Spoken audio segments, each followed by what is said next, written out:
Welcome to another edition of Sidewalk Talk. I'm Steve Fortunato, founder of Shovel the Sidewalk. We're a marketing firm in Buffalo, New York. We help businesses build their brand by telling authentic stories. And with me today is Harry Wahl, owner, sole proprietor of Stevens Driving School and Stevens Truck School. And I think you're going to enjoy hearing Harry's story, where he came from, how he got to where he is today. Great story, and the goal of Sidewalk Talk is for our listeners and viewers on YouTube is to, if you can take a little nugget and take something that you like and put it into your life and it's useful, then this is a successful talk. So let's talk about your story, Harry. Thanks for being on the show. Well, first thank you of all. for having me. Yeah, thank you. Yeah, it's interesting. It really is interesting. So you grew up, or you're a Western New Yorker, but in Wales? Wales, New York, yes. Okay. Yeah, born and bred in Wales, New York, on a farm. You're a farm boy? Well, kind of, yeah. Yuppie farmer. Okay. All right. And your whole life goal was, I want to own a driving school. Can't say that, Steve. No. No one ever says that. No, this just in. Yeah, just in, yes. Okay. So you after high school, what happens then? I actually, you go through. I live in Wales, and obviously my parents boarded horses and stuff like that. So then I went to Iroquois, which is Elma Monroe, Wales. So I met a lot of people from Elma, which are obviously doctors and lawyers. So you get that, and my father's best friend was an accountant. And I always wanted to be an accountant. Why? Because he always had a nice car, he always had this and that. So I'll be an accountant. So, and that was back when they were pushing the, you got to go to college. Don't do a trade, but go to college. So I went for accounting, and I went to Canisius for a couple of years, and I was really good at it, but I hated it. Yeah. Like really hated it. Okay, why? I just dreaded the number. It was just boring. It was awful. Too much, so that wasn't for you. Yeah, I was top third of the class, and I hated it. Okay, and, well, that's good for you to recognize that. Well, the reason why I recognize it is because I shared my right arm playing touch football with my hockey friends in my junior year. Okay. So I took a bunch of electoral courses. And I took political science, I took communication and stuff like that. I'm like, wow, I actually kind of like this. And it was funny, when I was in high school, people always said, you could be like a politician or a game show host. I think actually my yearbook, I think it says supposed to be a game show host is Harry Wahl. So it was kind of like, I like this, and I'm like, oh, you know what? Maybe I could change. And at the time, Canisius, my parents were paying for it. Canisius was a lot of money, and so I talked to them, and they said, well, it's your life. You do what you want to do. Of course, they also realized if I transferred to UB, it was a fraction of the price. Right. So I go to UB, and I go take communication and political science and stuff like that, and so that's how I got to that point in my life. Right. So I went from being like an accountant to like now I'm not really quite sure what I want to do, but I know I don't want to do. Well, you got into politics, which is the opposite end of. Well, that's a whole flip of the coin too. I mean, because I had a friend named Peter who was the chief of staff of the Erie County Legislature at the time, and I knew through the Spring Garden German club, and I knew what he did and stuff like that, and he knew that I was doing communicating and writing and stuff like that. And he says, when you graduate, why don't you let me know? So I kept in communication with him and stuff like that. And I had a job offer with a company, a marketing company, do the marketing for a large equipment company down in Pittsburgh. And my best friend moved to Pittsburgh after we graduated from high school. So it was kind of a natural fit, like, I can go down there, but I really didn't want to leave my parents. I didn't want the parents and friends and stuff like this. And then I got an offer to work part-time in the legislature. So it was kind of like I really always was politically minded and enjoyed it. So I gave it a shot. And I got handed a campaign that they all thought was going to lose, and I won. And who was that? Dale Larson. Okay, so when was this? This was back in '99. Okay. And like 98, 99. So what did you do for that campaign? I basically was given a box of nothing and said, "Go win this race. He's going to, save him from himself."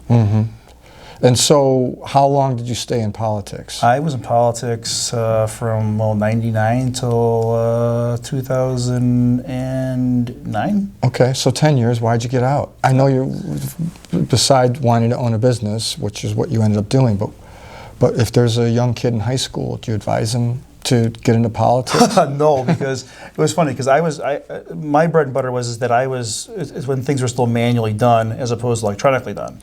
So being that I was always about computers and graphical and creative, that I come in and all of a sudden I can do stuff that these guys were like, wow, you can do that? Yeah. And it was cheaper to do and easier to do, and it was creative, and I could produce it real fast. And it was before the internet became really popular. I mean, there were blogs and websites, but there wasn't any now the trolling was it was easy to control the trolling. Gotcha. Where now it's like you got to 24/7. Right. Anybody can say anything and stuff like that. So as it evolved, I was on the cutting edge of being electronic and getting the message out with email, and then all of a sudden now it's all about Snapchat, Instagram, and the evil Twitter, where you can just say anything and people believe it. And as in the last years, it started becoming worse and worse, if you use that word. Yeah. And it just was like, no, this is not a lifestyle. So it wasn't fun by the end. It started turning not to be fun, and then I was in a couple campaigns, and I'll keep that to myself. That the internal part was where it was. In politics, is like you know who your enemies were, and you played the game, and it was honor among men and women. And at the end, it was like you didn't know who to trust. In fact, you almost trusted your opponents more than you trusted the people that are on your side. And it was kind of dirty to me. So, all right, you say enough of that. And then you had your former partner who you ended up buying out. We'll get into that in a second. Yeah. But what I find interesting, you're the only person, you and your former partner bought Stevens Driving School. You went through a broker. But the deal was you didn't actually know what business you were going. No. So why would you go buy a business? What was going on here? It was between my transition between working in the legislature, Erie County Legislature, and going to the New York State Senate, and I took a downtime before I could transfer over. So my ex-partner comes to me about this business opportunity, but I have to sign non-disclosure, but I can't tell you what it is. And obviously, I was the money guy, and at the beginning, and I'm like, at this time, whatever. So. We sign the thing and stuff like that, and then we meet who then was Jerry Stevens, the original owner. Well, not the original owner. His father was the current owner of Stevens Driving School. Yeah. So you said we're going to go in on the business venture. We're going to own a company. We're going to commit to owning a company without knowing the company. We didn't commit at first. We were allowed to look at it and see what it's about. Okay. And the idea was that it was inflation proof, or it was you always need to know how to drive. But it was a transition where people were starting to get SUVs, and they're expensive SUVs, and it's hard to drive. Teach you how to drive an SUV, or you don't want your kid to drive your $40,000 at the time or $80,000 car or stuff like this. So or double incomes, where all of a sudden now you, as opposed to teach your kid how to drive, you need someone to help you teach how to drive. So it was kind of that transition, and we kind of did some research on that to figure that out. Stevens, because Irvin he created it back in the 30s, where he would take immigrants that came across to become American citizens that were used to horse and buggy to motorized vehicles. So there was a name ID among the communities layered down throughout. So if you lived in the city of Buffalo and eventually moved through Sprawl, someone you knew went to either Stevens or Buffalo or O'Days or something like that. So we may have done some polling internally and found out that there was a name ID among certain ages. So so there was there's an idea here, there's a possibility. Now, taking the political background that I had, that I knew how to sell candidates without no name ID, where you had to create it. Now I got something that has something where I can now make it. Yeah, so Stevens had a brand. It had a brand, but it was like an old brand, right. You've taken it. You have a great market share right now. Well, yeah, because it's weird, not to go off topic, it's like everyone thinks that I'm a corporation or this big monopoly or franchise, which, considering I've gone from one person in the office to there's 6, or 3 cars to now 37 plus all the trucks, but we're still like a family business. So it's kind of the perception of how you know who we are. If you hear us at our marketing and how we do stuff, you think it's like, it's Stevens Driving School, it's like Walmart. When in reality, we're just a small business like anybody else that just marketed it a certain way to make it more legit, I guess, more real, but still keep that real flavor. Well, and I mean, you've been a part of that, so you know what we were trying to get our goal at. I mean, our idea from the beginning I remember when we came up with the slogan. I can't remember what the original slogan was, and I sold you on it. And like, this is the slogan. And then the next day I was taking a shower and I changed my mind. Yeah. And I said, we wanted to steal, drive safe. Because I always say it, because everyone says it. Right, everyone says it, even though grammatically it's incorrect. Well, which a lot of people told us how grammatically incorrect it was. It's not, but it's the way people speak. And that's how you tell stories authentically. How do people speak? People say, drive safe. Hey, drive safe. Hey, take our drive safe. Right. Especially here, like now, it's like last night. I met some friends to watch football games and stuff like that. And left and drive safe. Right. And I say it. It's kind of like, it's funny how like I always said it. My father always said it. And then when I say it, it's weird because people go like, yeah, it's funny, or they'll go beep beep. Right. It's just weird how it's become like a normal piece of language. We use the slogan now, it becomes like this. Hey, drive safe, beep beep, haha. Right, we'll use the sound identifier with it. But I scored a goal in hockey like months ago, and I've never scored. I played defense and I'm old, and it was like a goal by number 7 Harry Wahl, beep beep. It was like a joke. Yeah, it's like. Yeah. Well, that's great. I mean, as a marketer, that's exciting to hear that stuff. I love those stories. That's great. Yeah. But it's interesting. You say people think that it's this big corporation. Yeah. It's just some people that But you know what? What you do is you're representing yourself well on the brand. I mean, what you do is really important work. And when we started targeting, what we were thinking, and you can go to this is how Drive Safe works. You can go to any driving school, right? You can take your kids to any driving. We're targeting the parents, not the kids. Parents are paying for this, so It's the parents' decision. So the idea from the beginning was you can send your children to any driving school, or you can send them to driving school that teaches children how to drive safe. Well, okay? So we stole the cliche of drive safe, but any of the verb, even though it's grammatically incorrect, any of the verbiage outside the slogan is you're driving safely. We're driving safely, but the slogan is always drive safe. Then you got the music behind it, which helps remember. And I know it drives you crazy because we're in it. I hate slogans, by the way. I always did, but I'll tell you what, it's one of those ones where you just So that's worked out. That's worked out well. But also, what's happened, I think the reason you've also grown your brand is, sure, you've been consistent in marketing it, but you've delivered, meaning you've delivered results for families. Well, it's funny how evolution, like, I go back 15 years ago where, it's like, well, I really don't need a driving school, blah, blah, blah. But as, technology's come and texting and driving and all the, kids don't watch their parents how to drive anymore. They're always on their phones or whatever their devices, that even parents will admit, they'll call, I'm an awful driver and I shouldn't be teaching my kid. I need someone to teach them the right way. And it's kind of something we always believed in, but now it's becoming like a part of our culture. Because it's self-awareness. Like, I drive like, garbage. I'm not going to teach my kid. Because they don't even pay attention. You have a kid off now a mile away from their home. They don't even know how to get home because they're just in the back seat. So a lot of it's become, even as an instructor over the last 6 or 7 years have been with me, even the evolution of we'll take me home, we'll take them out and we'll drive me home. I don't know, I get home, I actually don't pay attention. Which is kind of scary for us. I mean, think about it. Back in our day, get home before the lights turned off or whatever. In my day, it was like, get out of the woods. But I mean, it's the fact is that we kept the small, personal tutor, teach you how to drive thing, convince people that you need that, and now all of a sudden people coming to us and going, I need that because I don't have the wherewithal or time, or I'm not really a good driver. Wow. Kids, so cell phones. Yes. Cell phones are obviously the greatest, worst invention of the mankind. Right. Yeah, and so what's really interesting to me is what you just said about kids not knowing where to go. Yes. Because when parents are driving, they're on their phone. They don't pay attention. Yeah. Like you literally, I have a friend who, I told a story to him actually. We were talking and he's like, I never thought about that. I go, well, next time just stop and ask your daughter how to get home.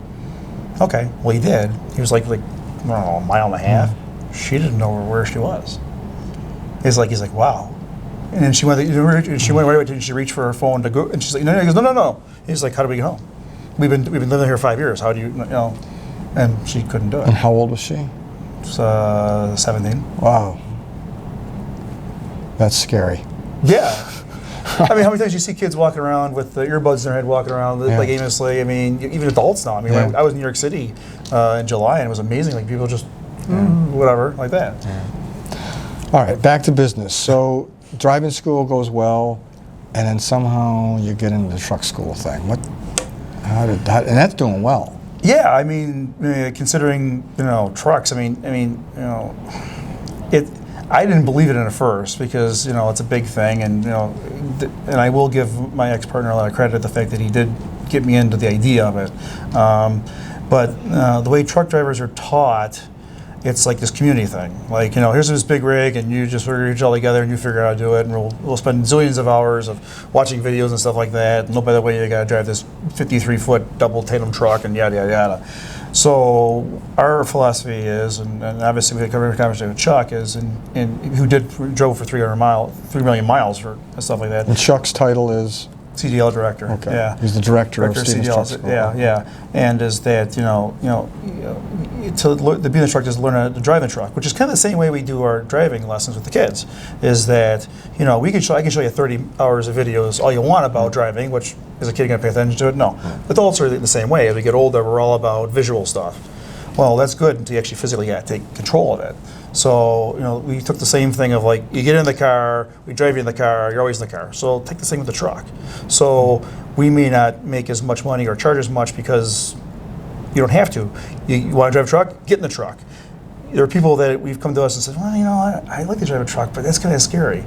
Well, did you ever drive one? No. Ever ride one? No. Well, come out to the yard and get in one. And in 5 minutes, you're like, I think I can do this. Yeah. And then we've got a lot of people that have never thought they'd be anybody because, again, it goes back to the story of being always got to get a 4-year degree, always got to this, and that's a trade, where people that have had no idea they ever could make the money or have a career, the fact that they got into a truck in the Eastern Hills Mall and drove it around there and said, I can do this, are now making $60,000, $70,000 by not even driving really that far. Yeah. And it's a great, it's as fulfilling as watching a kid get a dry license to go get a job so he can go to this, there, go to school. It's even more fulfilling to have an adult who thought, I'm 29 years old and my life is going to be this. All of a sudden now, go to Perry's or go to Frank's Vacuum or the numerous companies that we use business with that are really good companies and make a decent living with a decent career. Yes, it's gratifying. Oh my God! I mean, if you had Chuck doing this, or any of the guys that work there, it's amazing watching a guy. And even like Jason, like he gets some calls all the time, like, "Hey, you wouldn't believe it, I'm this and that and that." Like, thank you. Like, you gave me courage or confidence to actually be able to drive that. That's awesome. It is awesome. That part we all do take. Even from the car instructors to the girls in the office to the truck instructors, is that when you get those feel-good stories where no one realizes that a driving license means something. It gives you something. It gives you independence, but it also gives you a vehicle, literally, to a life. And the trucking has been one of those ones where you could feel it in the car. The stories with the truck is like when you touch make an adult's life change totally. Yeah, that's pretty cool. Yeah, it is cool. That's the cool part of it. The thing about Chuck is, Chuck sounds like a truck driver. Chuck is awesome. Chuck is the real. He got me in that truck once. I know, right? But you didn't drive it? I did. And? Yeah. It was cool. Yeah, it is. I can now say I drove one. Yeah. I was nervous though. But Chuck, man, he's got the voice. Great voice. Yeah. But he's a good guy, man. He's got a lot. I mean, his background is insane. Everyone watches the show, Ice Truckers, right? Well, that's cool, but he was like, his ice trucking was back in the day when he's taking nitrous oxygen up a mountain, and they drive a truck. Now this is back like in the 80s, and all of a sudden this bulldozer would hook you up to a winch and pull you up the freaking ice. Yeah. I mean, like, really? Like, that's called ice trucking at its max. He laughs at the ones now. It's like, really? Yeah. With their GPS and stuff like that. He's like, the GPS is like, I know it's kind of there, and there's the winch that pulled me up the hill and stuff like that. So, yeah. Well, it's awesome. It's cool. I love your comparison to the students that you teach, or they get their license, and it's great, and they can now drive safely, to these adults and how you change their whole family and their lives. Oh, yeah. It's insane. Cool. Especially when you, like I said, and going back to that, like a lot of times, like Chuck will bring in, let's say you wanted to become a trucker, but you have a wife and kids. And your wife's like, well, I don't want you to be a trucker. Well, Chuck will encourage them, come on in and just have the conversation. Because you got to realize there is certain things to this. But there's also fallacies that you need to realize this too. So, if you want to make $120,000, which you can drive all around the country. We've got one guy that does that, and he's younger, and he's going to do it for 10 years, and he's making six figures, and he's got a goal, and that's going to be it. But if you have a family and you want to sit around your kids, there are a lot of regional jobs because the trucking company is changing. They're realizing, just like look at how like Amazon is changing. Yeah. And they got these distribution places. Well, they need people to drive those distribution places, 50 miles here, 100 miles here. You could start at 8 in the morning, you're back at 9 at night, or you start at 5 and you're back at 3. I mean, there are a lot of these jobs that are needed that pay decently that are not, you're driving to Montana and then stuck in Montana because of the law, and then you get back 3 days later. Right. So, the fact that all of a sudden, like, the family quorum realizes that, so my husband can actually make money, be a trucker, and then support our family because this company pays like medical or it has like actually some sort of benefit package. Yeah, as opposed to whatever he was doing now or they're both busting their whatever just to feed the family. I hear you. Because they didn't have 4-year degrees, or they got 4-year degrees and couldn't get a job. Right. Because they have a business degree or something like that. All right, let's finish up. There's 2 things if we have time. One is owning a business. So. Having a business partner. Okay, yeah. I've gone through that. I bought out a partner. Everyone told me don't have a partner. Everyone told me don't have a partner. I'm glad I did, to be honest with you. I don't know if I could have made it without her. I will say it was great for me, but I moved on about it. And then you had the same situation, yes. Different situation. But what's it like having a partner versus now not having a partner? It's like being married. And I'll use that. It's like being married because you spend more time with them than you do your spouses. And your baby, your kid, your teenager is the business, how it grows. So there's always a difference of opinion in how you raise, and there's also, you're on the same page on how you raise. One person can think this way, and you talk about it, and you come with a compromise. And sometimes you're right, sometimes you're wrong, but at least there's another head to talk to. Because you're both liable for it. You're both in the same boat together. Because if it fails, you both fail. If it succeeds, you both succeed. But there's also issues where when someone decides to take a different track and they're stuck in their mud in this, it becomes inconvenient. It becomes hard, and sometimes it's not always for the best for either one of you. On the flip side, when it's just you, and you think that's great, I'm not the captain of my own ship. And all of a sudden there's water coming in the ship, and you look to the left, and you look to the right, and you're like, well, there's like one pail, and it's me. It does have its, as you probably know, it does have that, like 3 in the morning, like, oh God, I'm doing the right thing. Because, I've got almost 50 employees. I make one stupid decision, or I extend myself too much, or I do this and that. I could lose the whole thing. Well, I can lose it, but that's my decision, and I wear that. But the fact that I have to worry about all the mouths that I feed and jobs I provide, that now weight is just on me, no one else, and that's a big difference. So it is easier to not have a partner. It is probably the better of the two, but there's pros and cons. So in the end, if you had to do it all over again. Of course, if you do it over again, you're like, no, I wouldn't want a partner. I tell everyone, don't get a partner, don't get a partner.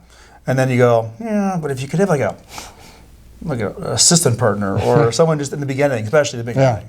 Because in the beginning we were throwing spaghetti against the wall. I mean, you were a part of that. You saw what we were doing. I mean, when we bought the company, the previous owner, Jerry, God rest his soul, was running it out of his kitchen on the east side of Buffalo. And he had 3 broken down cars in little locations. Now I've got GPSs and 37 cars and 4 trucks and all these all this stuff and all that.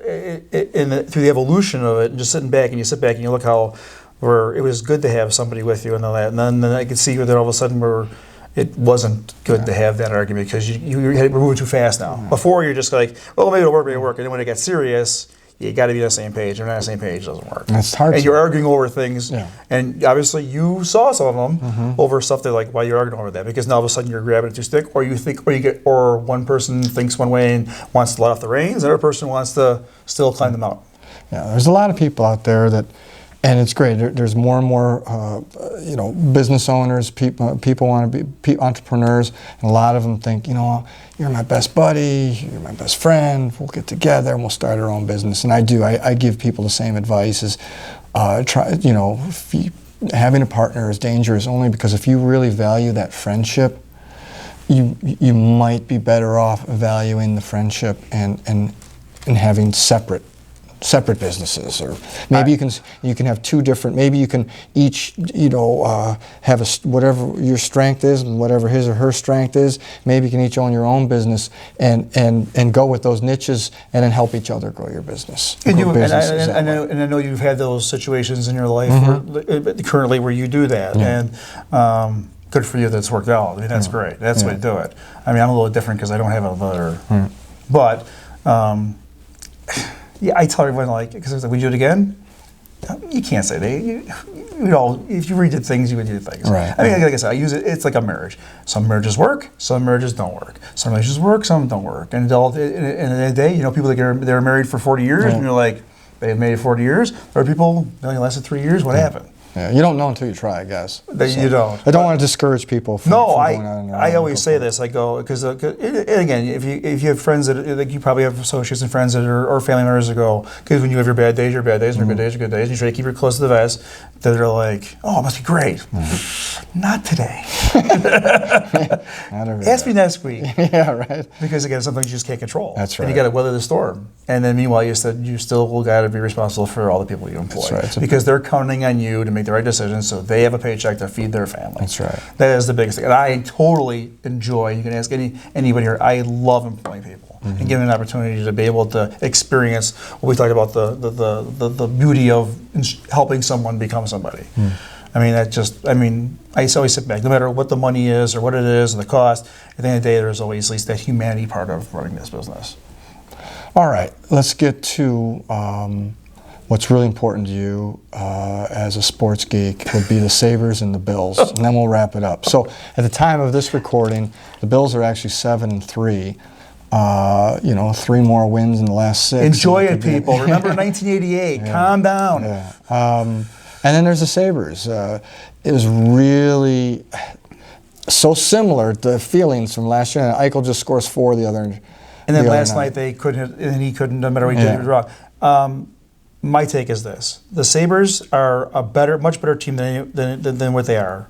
It's the difference from last year is like here they were this far apart, they're this far apart this year, and it's like, and they've changed some roster spots. Now they got injury problems. So, but goaltending has been. I said that from even the beginning. I'm like, goaltending has not been solved yet, and they're waiting for the younger guy. I think next year is going to be it.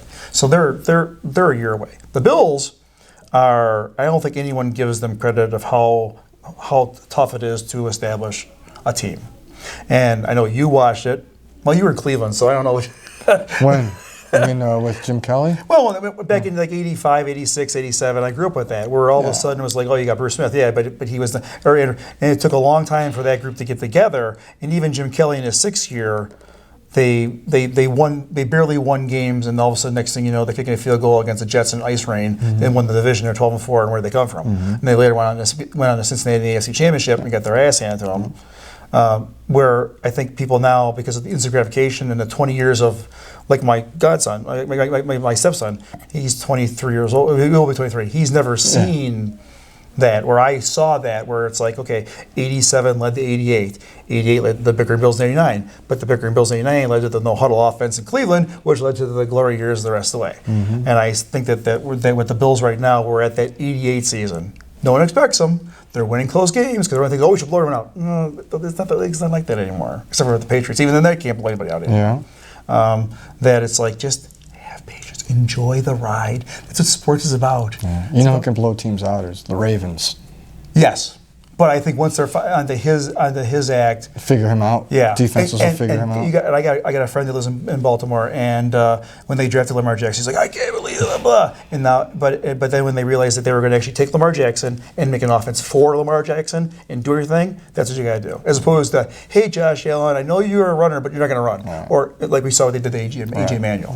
I mean, if you're going to draft a guy for his skills, create it for his skills. And Baltimore is doing it. Which is the same way as Marv Levy did with that's right. on the plane with Roger Broder and said, what if we try that all the time? What are you talking about? Next thing you know, they come out and they steamroll the Colts. We take the basketball timeout because they can't believe what's going on. Look at this guy. He's just Mr. Sports. It's also the same way when we'll wrap it up now, we're managing people. Well, yeah. right? Same exact way. Right, same idea. Over 15 years, I mean, I've had some wonderful employees, great employees who have been sad that they've left. I've had employees that it's about time you left because your time has come. But it's just knowing your team and managing your team and having patience. I remember real fast, we had an employee who we hired, and I'm like, this is going to be a train wreck. Oh my God. She was wonderful, and if she's ever watches this, she'll know what I'm talking about. I mean, to this day, it was watching that individual not know what you want to do with life, become an instructor for 5 years, or work for me, whatever it is. All of a sudden grow up, and then all of a sudden go on to a better thing. Wow, that was great. Same thing like sports. Sometimes you just got to let people just figure it out for themselves. Put them in the right situation. I hear you. Good stuff. Thanks, Dave. Harry Wahl, Stevens Driving School and Stevens Truck School. Thanks for being here on Thank you for having me. Sidewalk Talk. That was great. I hope you guys picked something up. Anything you can use, you guys use it. Thanks to our sponsor. Without the sponsorship, we can't do this. Vandalay Industries, George and his team help us out a lot. So thanks for listening and watching to Sidewalk Talk. Until next time.